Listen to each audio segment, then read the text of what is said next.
I am Lenore Gusten, and I am a ceramic restoration artist. I work for a computer software company. I was a design manager, but I always wanted to do my art stuff. So we saw an ad for this, and we were antique dealers at the time, part-time, and we just couldn't fathom you could fix pottery or porcelain. And intrigued us, so he took a class.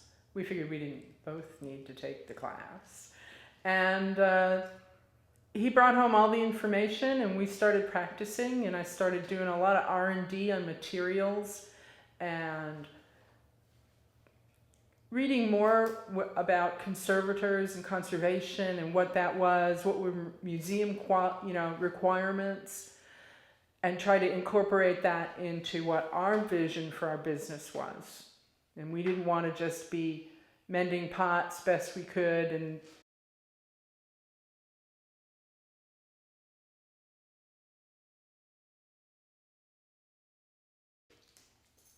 didn't look good. We created our own standard and lots of R&D. So came up with the materials pretty much. I mean, I keep upgrading materials, but the materials I use today are pretty much what we've done all our research on. I grew up always drawing and probably designing things in my head. And then I got interested in fiber arts, and I did all sorts of things in fiber arts. When I was going through grad school, I made a line of stuffed toys that were personalized for whoever you were giving them to. So I made like punk elephants that had, red mohawks and lots of earrings and torn sweatshirts. But whatever it would be. I think the funniest thing I made is somebody's friend had a heart attack and he could go bowling with him, but he couldn't have the Reuben sandwich they always had. So they asked me to make a stuffed Reuben sandwich. I was like, okay, what's on a Reuben? Because I didn't know. And I went out and got a bunch of different kinds of fabrics and made stuffed Reubens. And then I did some quilt making. That's a lot of design. Probably more design than actually finishing them, but did lots of work on that. And when we started this business, the same thing, it's using colors. To me, it's like every skill you have just builds for the next project, whatever you do.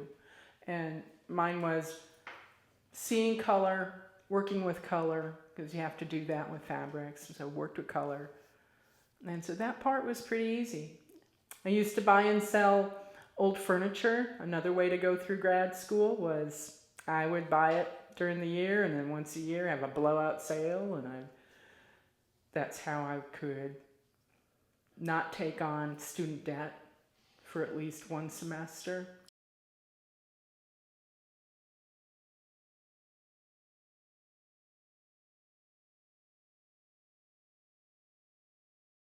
Each of those skills works with what we're doing.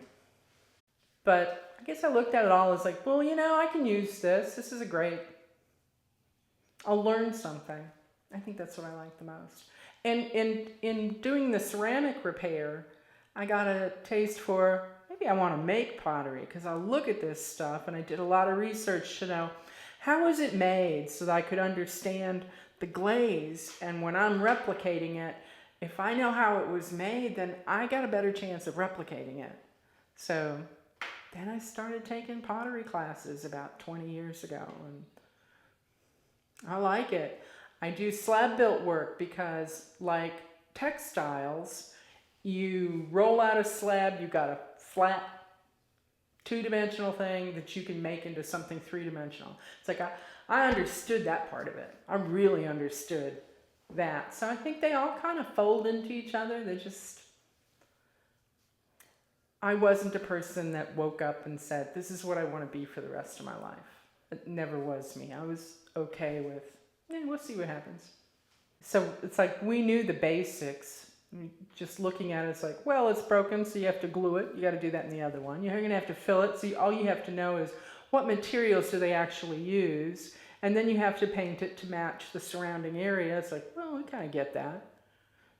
So we thought, yeah, this is something we could be good at. At the time, there was a need for it because the antiques markets, the collection, the people who were collecting arts and crafts pottery, and I'm saying arts and crafts is from the turn of the last century. It was an American phenomenon.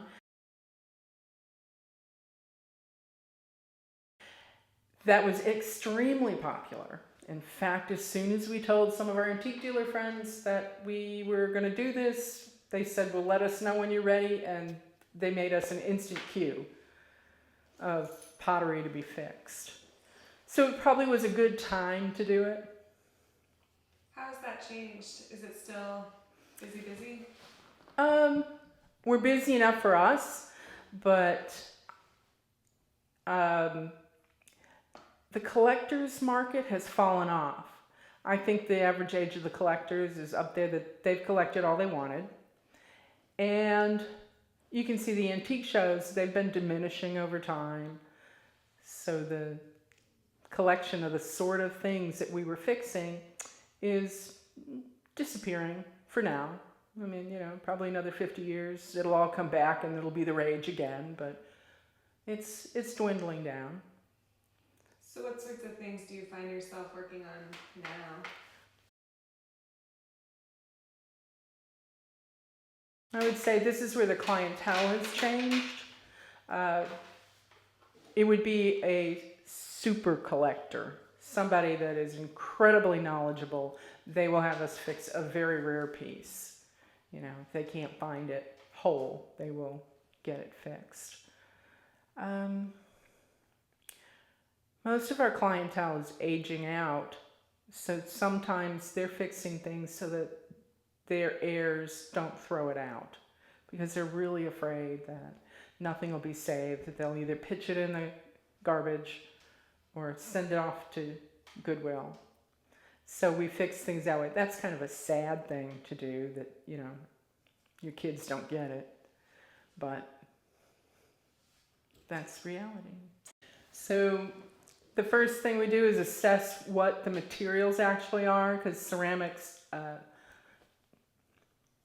lots of different textures involved. So we have to make sure that whatever appears to be the glaze is stable, like the plate you're focusing on over there. That's been painted with acrylic paints by whoever did it. So I already knew when I looked at it that that's not stable. I have to take extra care.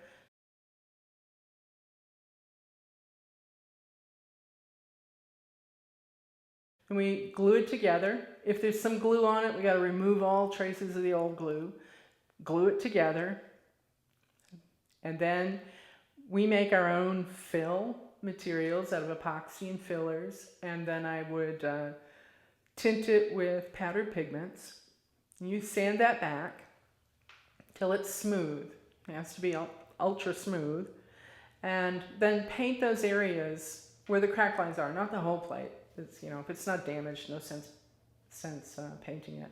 And we paint all those areas, and we match the original finish and colors, any of the design. If the design is missing, we'll do the best we can to make sure that it connects in a way that looks like that's the way it originally looked like.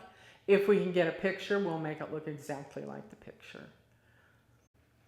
We use a spray finish on top that we manipulate how much flattening agent is in it. So some things you see, in this room you see are bright and shiny.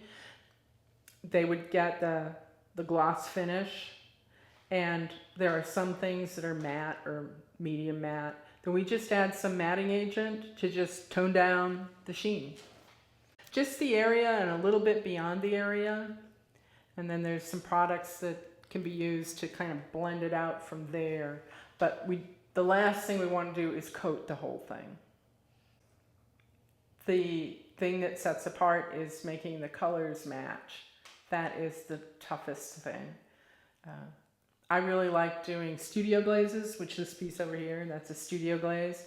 That's a difficult thing to paint because it's not one color, it's not a definite pattern that you can see. You have to paint in the randomness And that's, even if you knew how to make the proprietary fill, you still need to paint. There's a certain skill that's not really teachable. That's true, and we have taught. And if you have an art background and you can see color, you could learn this. Painters sometimes have a hard time because they don't have to match. Whatever's in your head, you can just squeeze it out of the tube, or you can just paint. It's not matching anything except what's in your mind. Matching is difficult. I imagine these lights help. They do. They're a combination of a couple of different tones of light so that we can approximate most of the kind of lighting things will be seen under. They can be seen under fluorescence. They can be seen outside and inside your house. So sometimes I might even bring in a third light to light something like blues. Blues just defy explanation. They turn different colors. They can turn purplish. They can turn greenish. So I use the varying lights to help me get some tone right in the middle so that when the person who receives it looks at it, it's going to look right. Do you find yourself noticing colors in the world, trying to figure out how they're put together? Yes. Well, I've also done oil painting, and so that noticing the color and noticing the layers of color, that even when I look at stuff out in the world, I'm always drawn to there's layers of color. That there isn't one color. Nothing's made of one color. I'm using the same material and I tint it, but if I'm making a handle, I might use a wire armature to put the fill around, or I just wait for it to set up a little more, because the fill is thick. Filling a crack, I don't need it very thick, just enough to fill the crack. But to say fill like a chunk of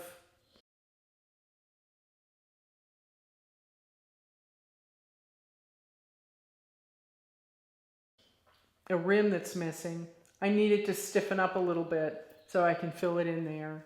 Sometimes I'll need to hold the back of it with a piece of tape or something so that it doesn't sink totally.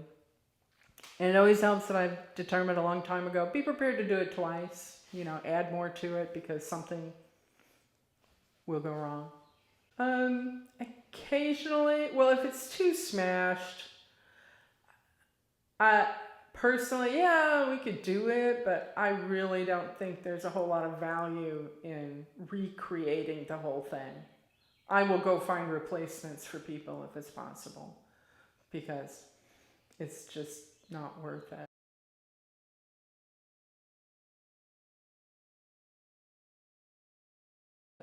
Sometimes the bisque pieces, so like some of the Native American pieces, if they're very badly smashed, that is hard to put back together. The bisque, because the way they color their pieces, is sometimes a little bit harder to make it look exact. And it's probably what I do is probably passable, but it doesn't feel that to me, because I can't make it look just like it's supposed to. I can't make the texture exactly what it's supposed to. I kind of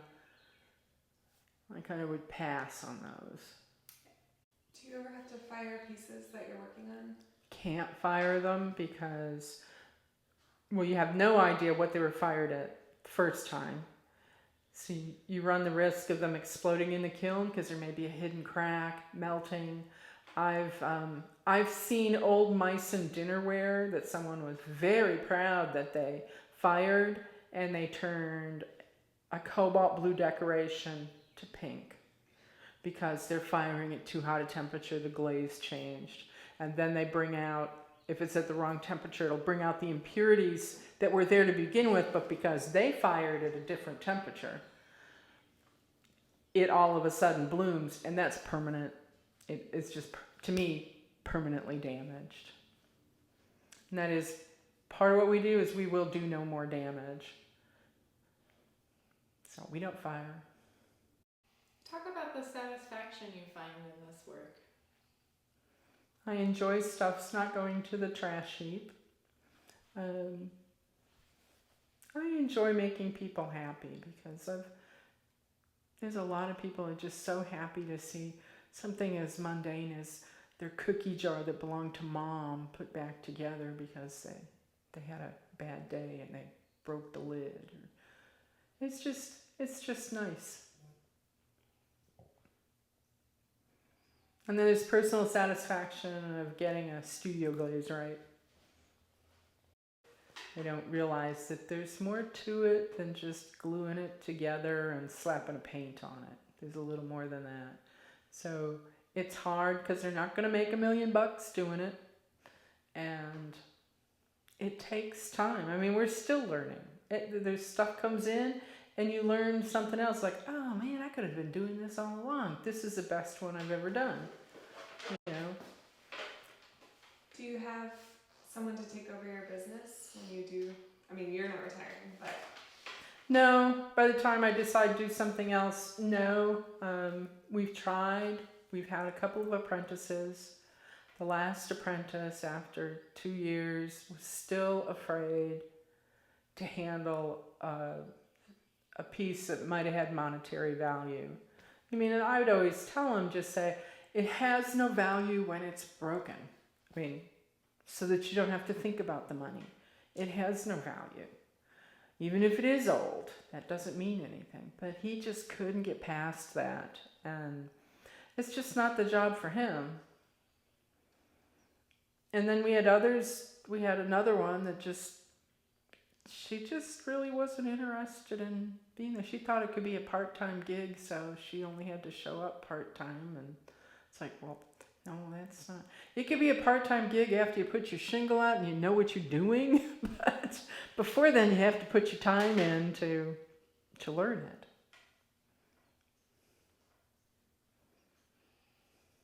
Yeah, no. I just like to ask her any advice for like a young person going into this field. If they'd really like to go into it, they should be prepared to put the time in. I also see, I get stuff from my alma mater in Buffalo. It's the State University College of Buffalo. They actually have a conservation program. They never had that when I went to school. I mean, I probably would have signed up for it. But they do have them. I think it's something that universities are starting to teach. And they should, by all means, go that route to learn it. Because you can, once you have that knowledge, you can always spin it off any way you want to. But yes, if they're interested, they should pursue it. So fun. Do you have a favorite tool to work with? You know, I saw that was one of your questions, and I think because I have so many different steps, it would probably be per step. When I go to smooth out, we use a glass sandpaper that's not easy to find. You definitely don't go down to the hardware store and find it. It's something we have to order. And it doesn't scratch the ceramic. We've been using it for, more than 20 years. And we're just always amazed. It doesn't scratch the ceramic. It's go-to. We'd be lost if they ever gave up producing it. Other than that, when I paint, my very small liner brushes I can just, do almost anything with. Do you have a favorite brand of brush or type of hair in the brush, or just... Nah, I'm just, if it's the right size, I'll use it because I'm a bad brush parent, I guess, because I just wear them right out. So I'm always buying new brushes. I use them the way they're not supposed to be used. I mash them, I cut them up. So